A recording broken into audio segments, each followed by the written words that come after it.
Mga kuys, ito yung bagong Kai 3. Wow, ang ganda niya sa personal.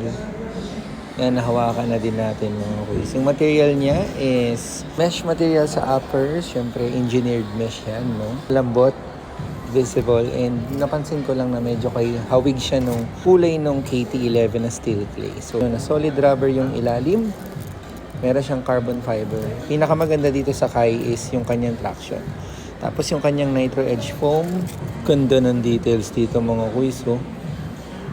Chinese New Year kasi ito diba? Year of the Horse. So medyo parang may balahibo dyan. So alam niyo na kung bakit. So isasama na natin to mga kuys. Meron silang Azuri na Kai 2. Ayan. Meron din sila nitong Kai na pero alam ko Duke yung tawag dito mga kuys. So available siya dito SRP 8,595 pesos. So mga kuys, nakikita nyo naman, meron pa sila dito mga Kyrie, ayan, playoffs. Tapos yung Jelly, syempre yung Kai 2 na Phantom. Tapos yung meron silang bagong Kai 2 na triple black, no? Yung leather material mga kuys. Ayan, yung triple black kasi na una, mesh material yon, may combination. So ito, pure leather. Dito sa likod, ang ganda. Kasi yun pa, medyo may pagka-green. Ito naman, purplish blue yung kanyang kulay. Dati gustong gusto ko magkaroon nito mga kuys, no? Enlightened Warrior. Ganda. 8,595. Magka-Kai 3 na lang siguro ako.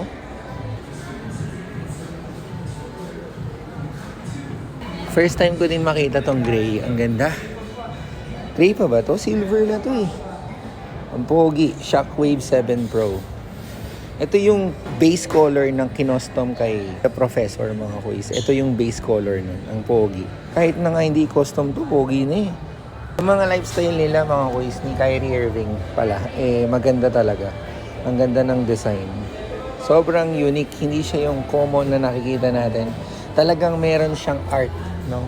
Merong passion na nilagay. Hindi siya basta-bastang style na sapatos. So, natama sa panahon. Mahilig po mga mga tao. Diba? Ito, ang ganda ng color. Nakikita ko na to suot ng mga ibang artist, tulad ni Jugs.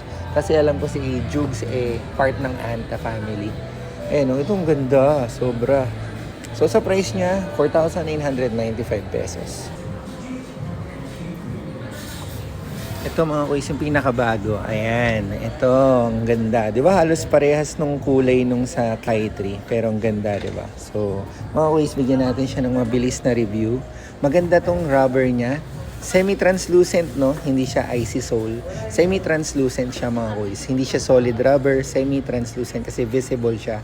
And mapapansin nyo na naka-cage yung Nitro Edge foam dyan. So, yun yung pinaka-kaibahan niya sa Kai 3 na solid rubber yung ilalim. Tapos ito, hindi. Semi-translucent. Kanyang materials mga kuys, meron siyang neoprene material dito. Yung mga ganitong type of material talaga mabilis dumumi or manilaw. Sa gilid ng sapatos, makikita niyo yung mga details. Nandyan si Rocco, Anta logo, and syempre Nitro Edge logo dyan sa gilid. Yung details katulad ng Hella Grateful, No Place Like Home, and Make It Rain, nandyan din. So, ito yung steel clay colorway. Ito naman mga kuys yung Christmas colorway niya.